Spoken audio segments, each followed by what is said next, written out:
বর্ষা আর শীতকাল এই দুটো সময় আসলেই গাছে দেখো এই কালো কালো পিঁপড়ে না মাছি একটা উৎপাত করে। যাই হোক, আমিও দেখছি আজকে সকালে উঠে যে এই রকম কালো কালো পিঁপড়েগুলো আমার গাছটাকে পুরো খেয়ে নিচ্ছে, মানে শেষ করে দিচ্ছে বলতে পারো। তো এই কালো কালো পোকাগুলোর হাত থেকে বাঁচার চটজলদি একটা ঘরোয়া উপায় তোমাদেরকে বলে দেবো। এইটা একদমই কাজ করবে। জোকের মুখে যেমন নুন দিলে ছটফট করে সেরকমই দৌড়ে পালাবে।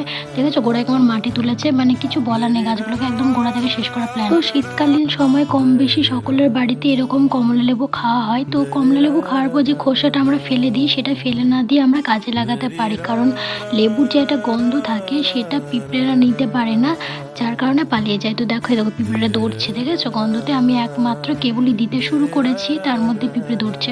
তো পিঁপড়ে নিতে পারে। এর আগে আমার একটা পত্তলিকা গাছ ছিল, সেই গাছটারও একই অবস্থা হওয়ায় আমি এটা ট্রাই করেছিলাম, সত্যিই কাজে দেয়। তো কার কার এরকম সমস্যায় ভুগছো জানিও। তো আজকের মতো টাটা।